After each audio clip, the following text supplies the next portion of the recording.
Hello, my name is Jennifer Engel, and I am the author of Heaven Under Construction, which is a book of poetry that I wrote back in 2014 and that I published in 2017. It is a poem for every day that I went through cancer back in 2014.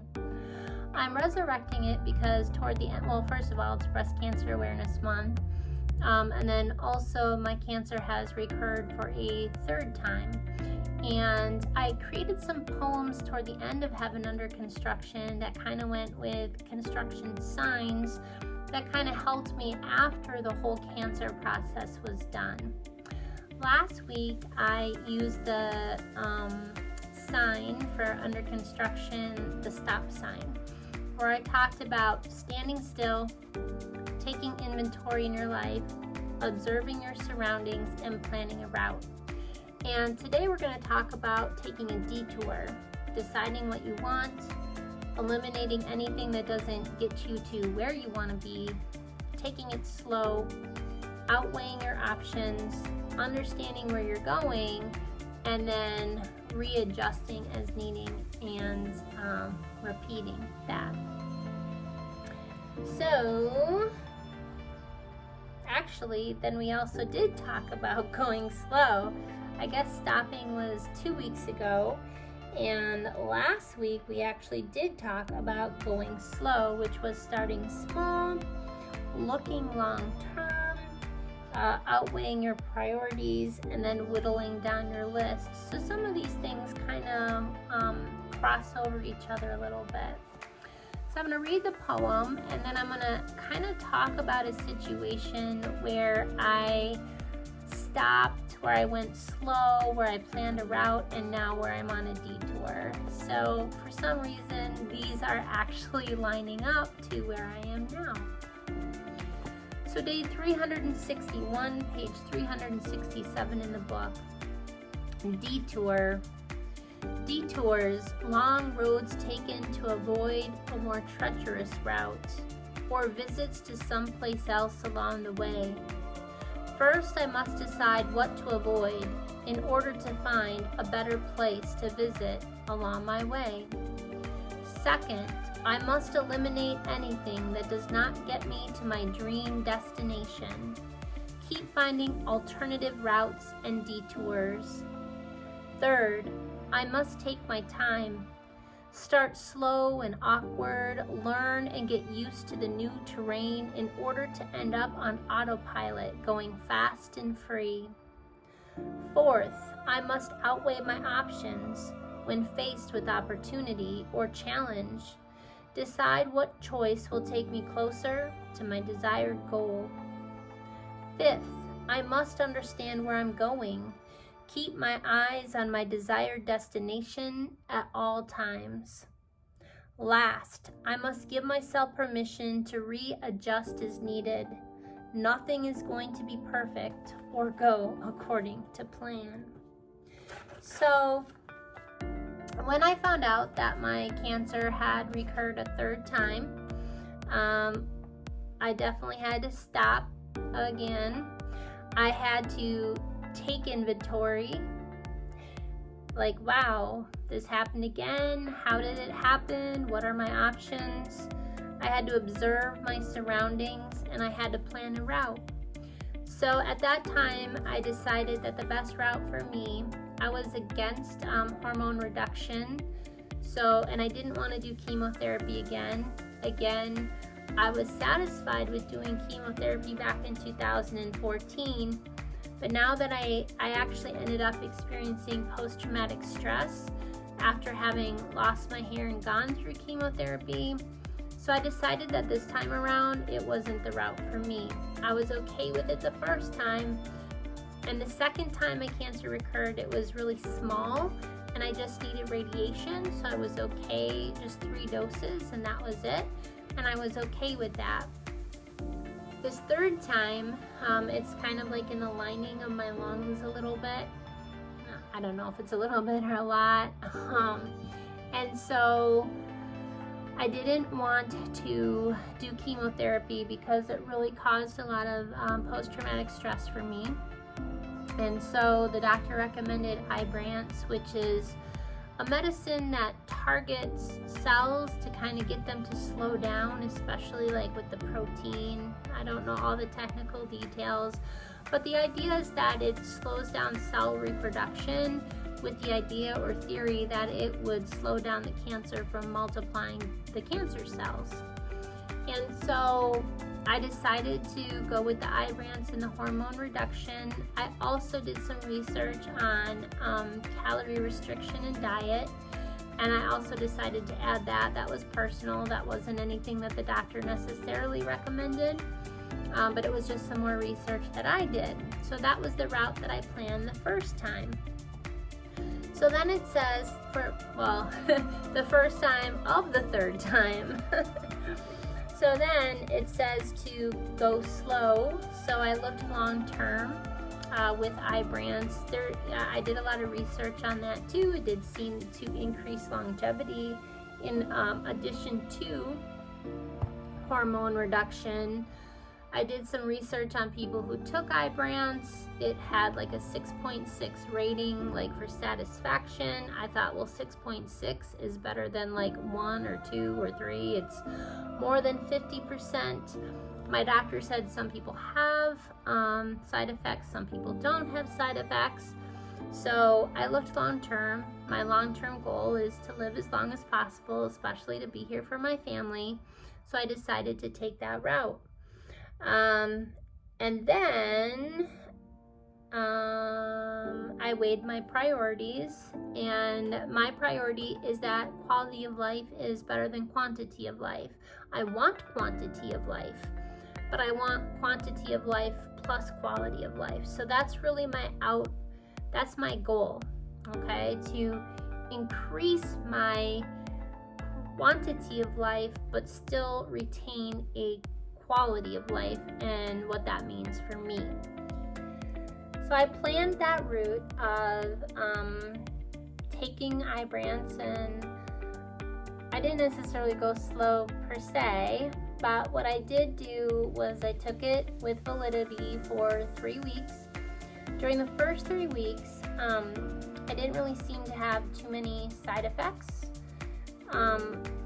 But looking back now, the way that, if you've ever heard any of my Jaunts with Jen, and if you haven't, well, welcome. I do sometimes something called a Jaunt with Jen, where I'll take a walk at 3 in the morning. I'll just talk about a topic, and there'll just be a picture that kind of goes across the screen, because it's supposed to be more like listen to like a podcast rather than a video.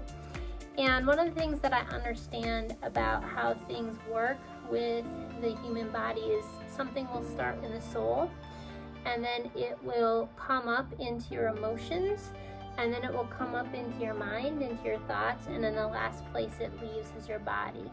It can also work the same way. You'll take something into your body, it will go into your mind, it will go into your heart and your emotions, and so it's kind of like a circuit or a cycle. So when I actually think about looking back at taking Ibrance, it went into my body, and in my mind I thought, hey, this is sweet, I don't really have too many side effects or anything like that. And then I was also losing weight, and I felt really good about that, right? Dropped 6 pounds in like 3 weeks. But to be honest, it was almost my ego. Like, I liked the medicine because it was making me skinny.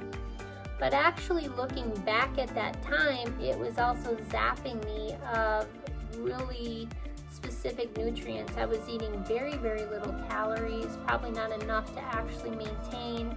I think it got to the point where it's almost like consuming whatever my body had stored in it.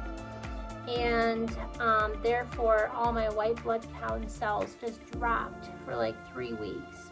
And then it even started to affect some of my kidney count numbers. So then you're supposed to take Ibrance for 3 weeks and then go off for a week. And then all of a sudden, out of nowhere, I started to get the mouth sores that I heard that you can get. I also started getting them like on my body. And if you can imagine like this type of thing within my mouth and other places you probably don't want to know about. And then that was week 1 where I started to get these types of things. And then for like a day or two or a couple days, I couldn't even eat because those sores were in my mouth and they were so bad. And then the second week, I think my immune system kicked back in, and it felt like I was fighting the flu for a couple of days, where I'd get a headache and pressure, and I was tired and all of these things. And so I needed to take a detour at this point in time. I needed to decide what I wanted, and I already had decided that I want quality of life over quantity of life. I do want quantity of life, but with a quality of life. And again, for anyone who's ever followed me, there are several things that I keep bringing up that keep helping me across time consistently. So yes, I needed to decide what I want, which I already did. I needed to eliminate anything that wasn't going to get me where I wanted to be. So with this Ibrance, what I also needed to do, I also come up with these questions that I ask myself all the time. I ask myself, how does this thing, specifically in this case Ibrance, but it could be any situation, any purpose, or any person, any experience, how does this make me feel in the moment and over time? Does it give me more energy or less energy? Does it make me more functional or less functional over time? There's a bonus, like how does it make other people around me feel, but mostly I focus on myself. And when I was thinking about the hormone reduction, it's neutral for me. It doesn't really give me more energy or less energy. It wasn't hurting me. It wasn't making me feel woohoo better. So I figured that the hormone reduction is still good to keep. When I was thinking about some of the calorie restriction or the really strict diet that I'm putting myself on, which is basically mostly vegetables, that actually does make me feel better, and it gives me more energy. So that I'm going to keep. When I was thinking about the Ibrance, it's like it's actually making me feel worse. It's having me be less functional and less energy. So I decided to plan a detour, try again. So I'm going to eliminate the Ibrance and just go with the hormone reduction and the calorie restriction and the strict diet.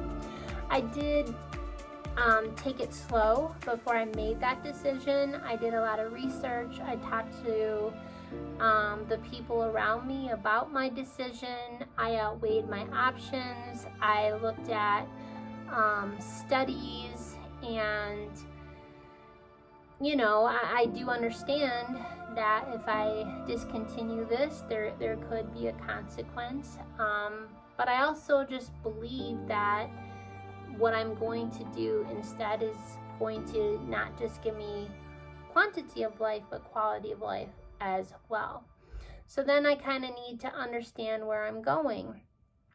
So I understand that it's going to be really hard to do a strict diet like I'm going to do, and I've started to tell people that I may not be in the same places and spaces with you, not because I don't love you or care about you or want to be with you, but I also know I don't have a lot of self-control. So I'm going to keep myself in spaces where I can make sure that I follow that diet and the things that I said that I was going to do.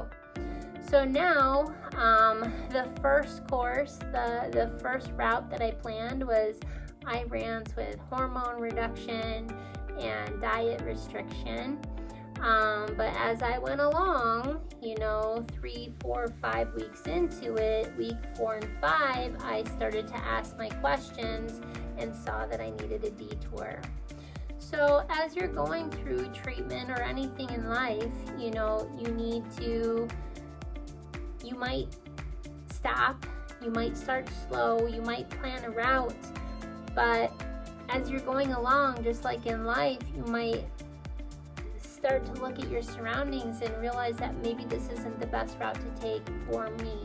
And so that's why it's really important that you understand what is your desired destination. What is your number one goal? For some people, it could be quantity of life over quality. Then they're going to make the decisions for them that's about that. whatever it is for you, make sure you understand what your desired destination is. And some people don't even know what their desired destination is. You know, it doesn't have to be specific and strategic. It could be 3 to 5 places and spaces. Like for me, you know, I want to be happy. I want to be healthy. I want, you know, yes, I want quantity of life, but with quality of life, okay? So I told people to think about their top 3 to 5 things that they really want in some of the other videos. And then in general, how do you want to experience that? Okay, and that's, do you want to experience that, you know, full of joy? Do you want to experience that full of excitement? Do you want to experience that full of whatever? Okay, so pick your top 3 to 5 things that are important to you. And then also, how do you want to experience those 3 to 5 things? Then you're going to eliminate things in your life that aren't really related or aren't going to get you there. And you can do that by asking yourself those questions. How is this thing making me feel positive or negative or neutral? Is it making me more functional or less functional over time? Is it giving me more energy or less energy over time? Okay? And anything that is a negative, you are going to eliminate that from the things in your life. You're going to take it slow. You're going to kind of outweigh your options as you're going along through your choice, through your detour. You're going to understand where you're going. You're going to understand that there might even be more detours that you haven't even seen or thought of. And so then you're going to readjust as needed and repeat that cycle again. I hope that this has helped someone today so that you can use your own detours, your own strategies for readjustment to first help yourself and then help those around you. Peace and blessings.